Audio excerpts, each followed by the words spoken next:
Youngsters are always very knowledgeable. You have a very good acumen.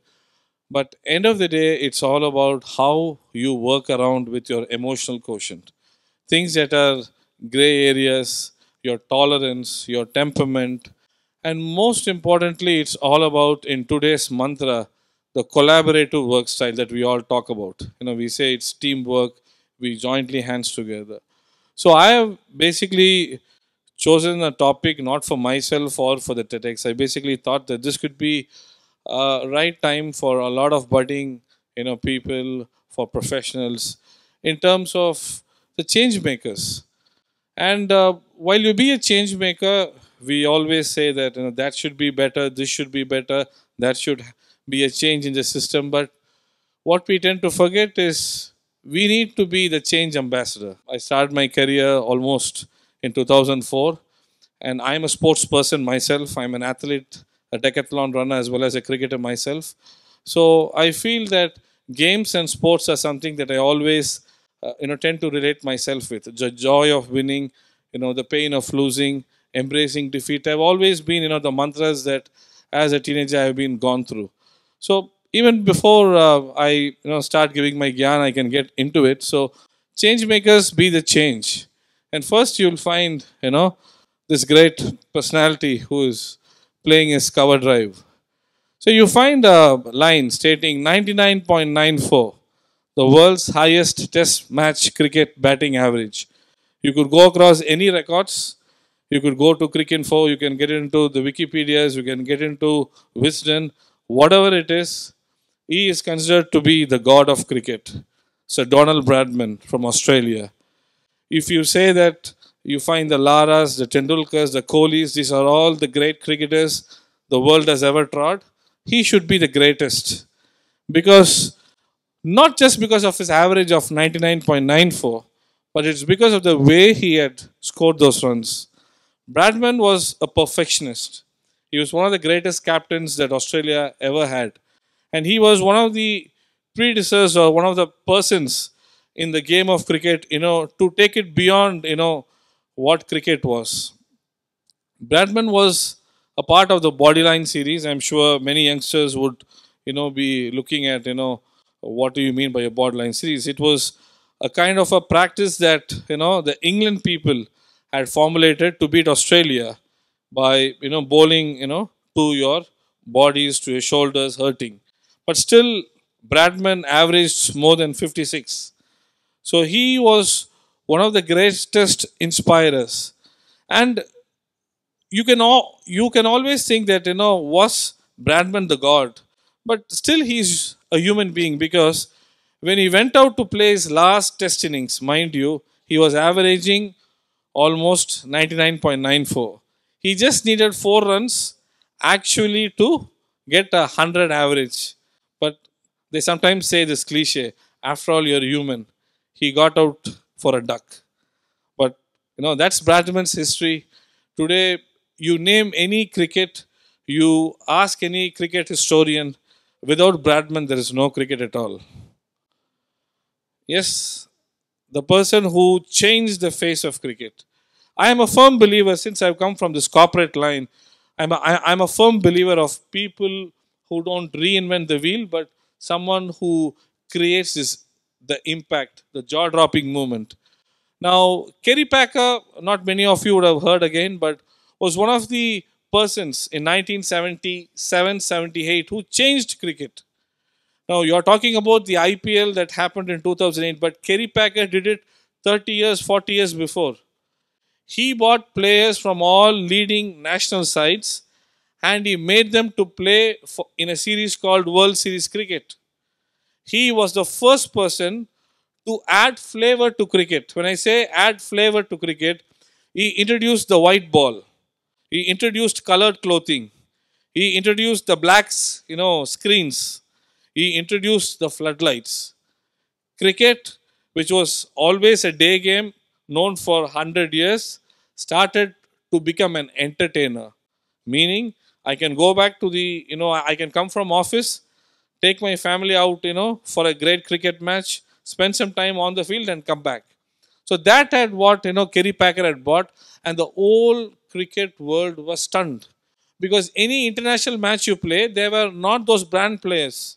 Imagine you have a cricket match you in India where there's no Rohit Sharma, no Virat Kohli, no one, because they've all been bought by Kerry Packer. Then all the national sides, along with Cricket Australia, had a discussion and arbitration, and they said, for the wellness of the game, for the healthier benefits of the game, this should never happen. And then each one of the players went back to the national sides. I think even that example you see even today. People come, they play the IPL because it's more profitable, but sometimes you don't find them, on the national side as well. So Kerry Packer, for me, was someone who changed or revolutionized the game. And I'm sure that these kind of, changing the cog or turning the equations can really happen in our day-to-day life. We need to look at how, you could improvise the current situation you had. And again, this is a household photo or a household moment that every Indian in 1983, they cherished. It was the first time India won the Cricket World Cup in Lords. India were an underdogs. We were written out by every article or by every historian. West Indies had won the first two Prudential World Cups and they had their names icing on the cake. Because, whether believe it or not, India had a modest total. If my memories are right, it was about 183, and the West Indies had to chase not in 50 overs, but in 60 overs. During those days, you had 60 over game, and the celebrations had already begun. But Indians have found a new leadership under the name of Kapil Dev. Kapil's devils is what they have been called. And Kapil Dev said, we have already done what we are capable of. We have come to the finals. We have given our very best. And let's put the best foot forward. And they started the game by defending a modest total. And everyone knows that when Viv Richards came onto the crease, they were smashing our bowlers all over the park. It was also seen as a one-sided game until finally Viv Richards miscued a pull shot. It went and Kapil Dev took the catch, and from then on it was history. India won the World Cup for the first time, and it completely changed the sporting arena of India. That was the first time you found out that cricket was more popular than hockey. I think many people knew that hockey was a national game until 1983. And whether believe it or not, during those yesteryears, cricketers played cricket as a part-time. People were working in Indian Airlines, people were working in, let's say, Indian Railways, and they were playing for India. Why? Because they were working there was because they did not have enough money actually to have that as a profession. But post the 1983 World Cup, things changed. And today you find, the Indian cricketers or, world sports people being in one of the, Forbes, biggest list of, rich people. So this transpired. This created a new jaw-dropping moment. Okay. Now this is again a very iconic scoreboard. You look at a scoreboard, you don't know what match it is, but this has got its own significance. In the 1992 Cricket World Cup that was held in Australia for the first time in the southern hemisphere, under lights, colored clothing, South Africans, after 20 years of apartheid, the ban, they came tall and strong. They beat every side that they played against, and they eventually qualified for the World Cup semi-finals. Even still today, I bet that would have been the best chance of South Africa to have won the World Cup. But unfortunately, the rains and the weather gods were not merciful. The score that South Africa had to take was 22 runs from 14 balls, which was the earlier target. But because they had this so-called rain rule, which did not benefit the team that was playing second, unfortunately, that 14 balls came down to 7 balls and then to 1 ball, which many people, many analyzers in the world thought it was unfair that you can never score 22 runs in a single ball. And that was the start and the birth of the Duckworth and Lewis system, a fair and square system where equal weightage is given for the teams that play first and second. Yes, another iconic moment in the 1992 Cricket World Cup. Whenever we speak about cricket, we talk about only roles like, are you a batsman? Are you a bowler? The, the next stage we go is, are you a wicket keeper? Something beyond, are you an all rounder? But someone who created a new dimension to fielding was this great bird called Jonty Rhodes. This was a run out that Jonty Rhodes did in Brisbane, Australia, to run out Inzamam ul Haq. And this was the first time ever a run out had happened with, Jonty Rhodes flat on the air in par with the stumps. He did it because of two reasons. One, he knew his efficiency, his speed, and the prowess in which he runs towards. And secondly, at that point of time, we never had this third umpire. So he has to be absolutely sure that he's going to crack the stumps and disarray them. And you could even go to your YouTubes today and see the run out of Jonty Rhodes that made him the so-called fielder, or the father of fielding. Or now today he's been hired as a coach by every club's counties, IPL franchises just for fielding. So this was the moment that transformed. Post this event that happened, he had injuries, he had surgeries.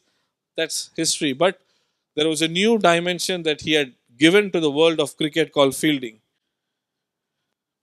This is one of my most favorite photographs, and the person who's there is my role model, Steve Roger Waugh. I say it up to every avenue wherever I speak. Steve Waugh was not a guy like Tendulkar or Lara or Kohli, who is a prodigy of cricket, or he has this natural talent to score runs. He was a misfit for the game. But he ensured that all his weaknesses were converted to his strength. If you can bet someone who can play for your life, that's going to be Steve Waugh. It's what not I say, all over the world people say. The world's most successful captain, the person who had 71% average above as a captain, the person who ensured that you need to bite the bullet, you need to be the last man standing, was Steve Waugh. And this was a moment where the transformation of cricket changed from West Indies to Australia, because the history behind it was no ever visiting team in the world had ever beaten West Indies in their backyard. It was very difficult. Windies were more stronger, they were more powerful people. But Steve Waugh stood tall among the ruins.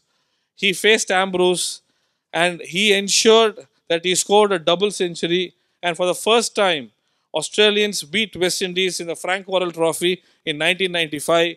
And at least for the next 15 years, they never turned back.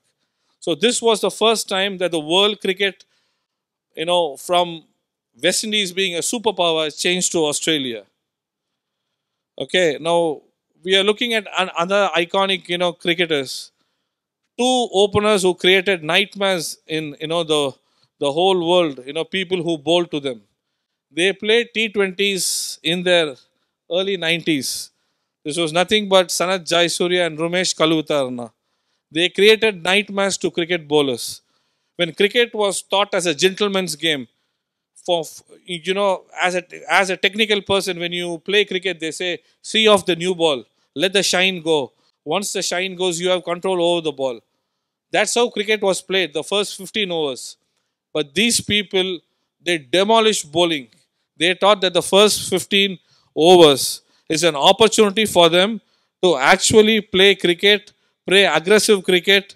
You can use the field restrictions and you can even score probably more than 150. Where earlier, scoring, let's say 70 or 80 would have been a Herculean task.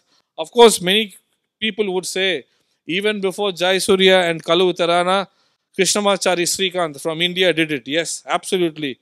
He was a swashbuckling cricketer. He did it. But it was more done on a consistent way by Jayasuriya and Kaluvitarana. And you find our Captain Cool here, punching the air, with his, the jersey of India. But the story behind the T20 World Cup, not many people know. Joginder Sharma was given the last over. I think if people have seen that World Cup would know. Captain Cool, Dhoni had an option to give it to Sehwag, to Harbhajan Singh, to Zahir Khan, to Irfan Pathan, and to many experienced people, but he never gave it. He gave it to Joginder Sharma, who was a rookie. And Misbah Ulak, on the other hand, was taking glory to Pakistan till he miscued the shot and the catch was caught by Srisant. Many a times Dhoni said, if at all India would have lost the T20 World Cup, I would have not been in this glory what I am today. Because that changed Dhoni completely. These are people where you can learn life lessons. Do you think Dhoni is always cool? He doesn't think under pressure. He's always very calm. No, he would have been fighting boxing matches. The same thing is with Steve Waugh. The same thing is with many people who I have shown. These are people who are change makers. These are people who are revolutionized. And that's what I say to you, young people. You have a long runway ahead of you. You have a lot of people who you're going to encounter.